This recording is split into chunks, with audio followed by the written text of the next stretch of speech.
Halo semuanya, perkenalkan, nama aku Nafi Akhoronisa, biasa dipanggil Afi dari jurusan Biologi FSM Universitas Diponegoro. Berikut cerita KKN-ku di Desa Argorejo, Kapanewon Sedayu, Kabupaten Bantul. Selamat menyaksikan. Desa Argorejo merupakan salah satu desa dari 75 desa yang terletak di Kabupaten Bantul dan bagian dari 4 desa di wilayah Kapanewon Sedayu. Desa Argorejo memiliki luas wilayah 723 hektar yang terbagi dalam 13 padukuan dan 72 RT. Desa Argorejo memiliki berbagai potensi, di antaranya 1. Di bidang perikanan terdapat program Mina Padi untuk mengembangkan budidaya ikan di lahan sawah yang ditanami padi. Mina Padi diresmikan mulai tanggal 9 Oktober 2020 dengan ditebarnya 320.000 benih ikan nila pada lahan seluas 15 hektar yang merupakan lahan dari kelompok tani Sedio Makmur. Di bidang pertanian dan perkebunan, Desa Argorejo berperan sebagai penyetok hasil padi, jagung, pisang, cabai, terong, ketela, kacang panjang, kangkung, dan kelapa. Kemudian di bidang pariwisata, Argorejo memiliki wisata river tubing yang terdapat di Dusun Polaman. Merupakan salah satu wisata menyusuri sungai sejauh kurang lebih 1 km menggunakan ban sambil menikmati udara bersih dan indahnya pagar tebing.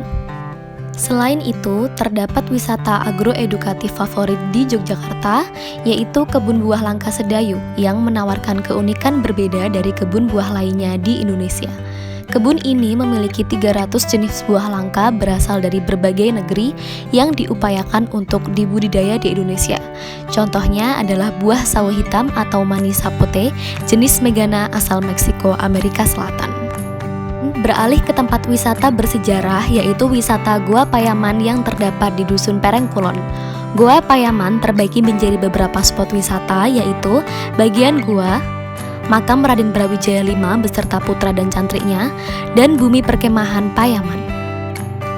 Beberapa tempat pelayanan umum di Desa Argorejo diantaranya adalah kantor kelurahan, puskesmas, pasar, sekolah, dan TPA. Makmur dan sejahteranya Desa Argorejo nyatanya belum dapat terlepas dari berbagai masalah di masa pandemi COVID-19. Salah satunya terjadi di Masjid At-Thohiroh di Dusun Bandut Kidul. Di sini begitu banyak anak-anak TPA yang berangkat tanpa menggunakan masker. Selain itu, ketika mereka membawa jajanan, mereka juga belum melakukan cuci tangan dengan benar. Hal ini tentu sangat mengkhawatirkan karena dapat menimbulkan klaster baru COVID-19 di kalangan anak-anak Masjid At-Thohiroh. Oleh karena itu, saya melakukan program sosialisasi pentingnya penggunaan masker dan cara mencuci tangan yang benar pada anak-anak TPA Masjid At-Thohiroh Dusun Bandut Kidul. Materi sosialisasi dibuat semenarik mungkin untuk meningkatkan pemahaman dari anak-anak. Corona itu apa? Sakti, virus. Sekarang kita kenalan dulu ya sama corona ya. Siapa sih yang belum kenal sama corona? Bahwa corona itu berubah dari tahun ke tahun. Nah, kalau dulu cuma membuka tangan, kedua menghitung tangan, keenam itulah masih 1, 2, 3.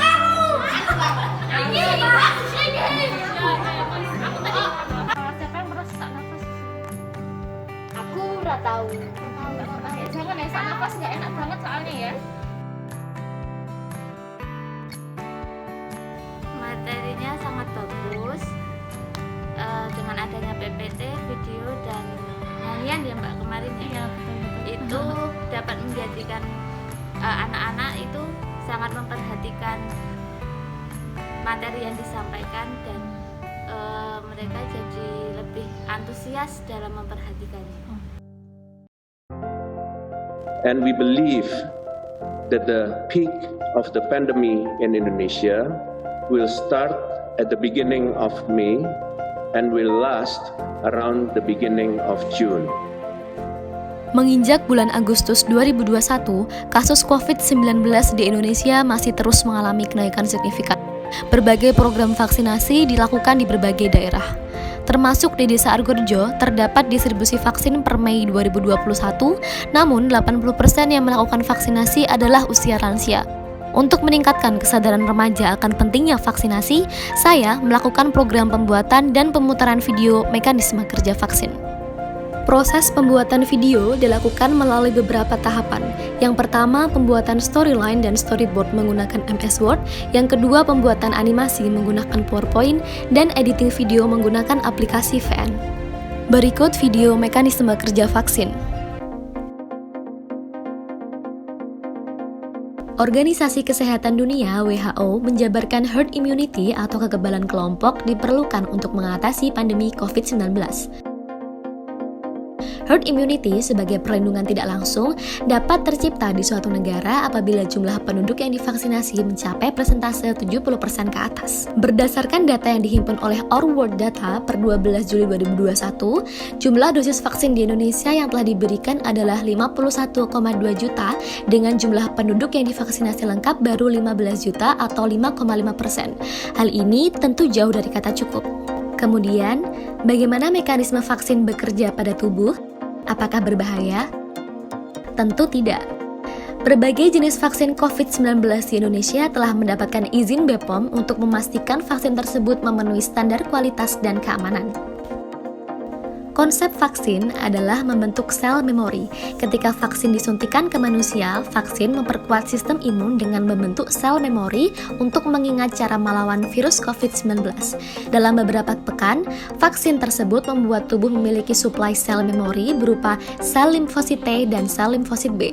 Jika seorang yang telah divaksin terkena COVID-19, maka sistem imun berupa sel limfosit T dan sel limfosit B akan mengenali virus dan merespon cepat dengan melawan virus yang masuk ke dalam tubuh. Tubuh akan membentuk kekebalan terhadap virus penyebab COVID-19 tanpa menyebab kesakitan sehingga perlindungan akan lebih kuat dan penderita tidak mengalami sakit yang parah. Perlu diingat, vaksin bukan hanya melindungi masing-masing tubuh seseorang saja, tetapi juga mampu melindungi seluruh populasi manusia.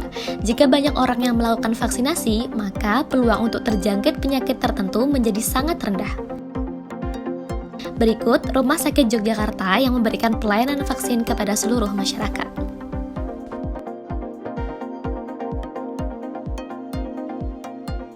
Ayo, lindungi diri sendiri dan keluarga dengan vaksinasi COVID-19. Dan jangan lupa menerapkan 3M, memakai masker, menjaga jarak, dan mencuci tangan. Salam sehat.